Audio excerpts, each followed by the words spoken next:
You've probably spent a lot of time scrolling through spec sheets, wondering whether the next gaming laptop will finally feel like a desktop you can actually take on a train, and if it'll stay cool enough to run those 4K titles without throttling.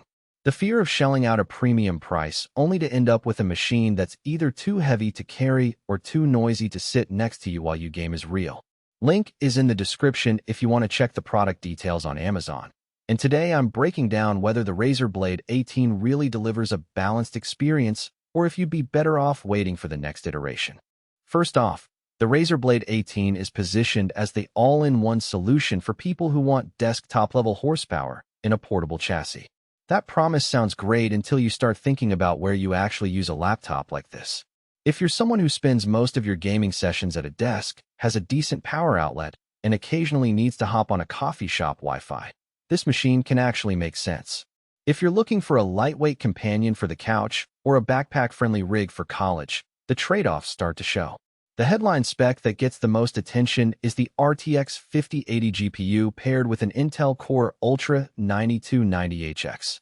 In real-world tests, that combination pushes 1440p ultra-wide titles well above 100 frames per second, and it can even sustain 60-plus FPS at 4K in a few optimized games.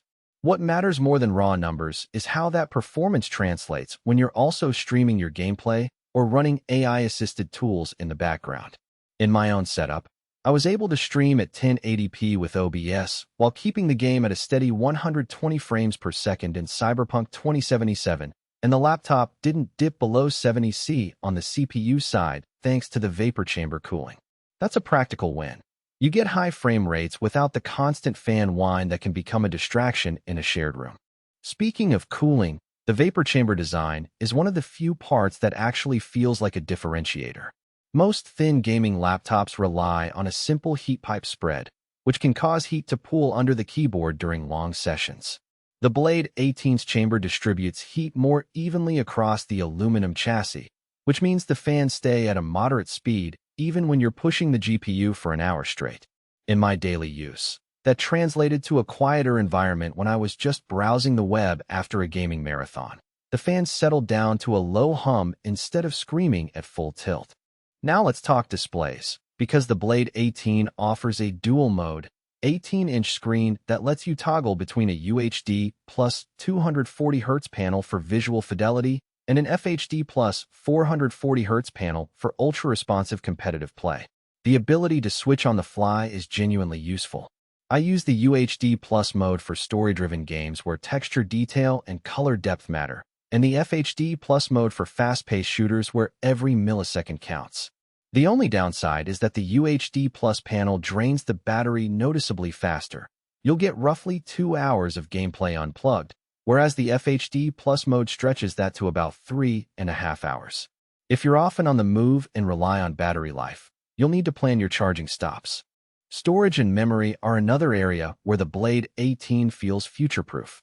It ships with 32 GB of DDR5 6400 RAM and a 1 TB NVMe SSD, and the internals are accessible via a side panel for upgrades.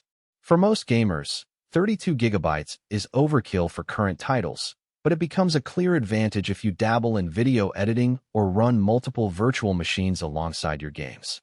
The SSD speed means load times are practically instantaneous. I saw worlds load in under 10 seconds in Starfield, which is a noticeable improvement over older laptops that still hover around the 20-second mark. Connectivity is where the Blade 18 tries to cover every base. Thunderbolt 5, Thunderbolt 4, HDMI 2.1, an SD card slot, and Wi-Fi 7 give you the flexibility to dock a 4K monitor, attach an external GPU, if you ever feel the need, or just plug into a fast wireless network for low-latency gaming. In practice, I connected the laptop to a 1440p 144Hz monitor via HDMI 2.1, and the signal remained rock-solid with no flicker, even when the GPU was running at 100% load. The Wi-Fi 7 module is still new, but early tests show lower ping and higher sustained throughput compared to the older Wi-Fi 6E routers in my house. Audio on the Blade 18 isn't just an afterthought either. The 6-speaker array with THX spatial audio creates a surprisingly immersive experience for a laptop. When I turned on the built-in speakers for a single-player adventure, the directional sounds felt more natural than my cheap desktop headphones, which is handy when you're on a couch and don't want to wear a headset all night. However, the speakers do lack bass depth, so if you're an audiophile who expects a full-range sound, you'll still want a decent external speaker set or headphones. The chassis is the classic Razer CN aluminum unibody, which feels sturdy and gives the laptop a premium look. It does.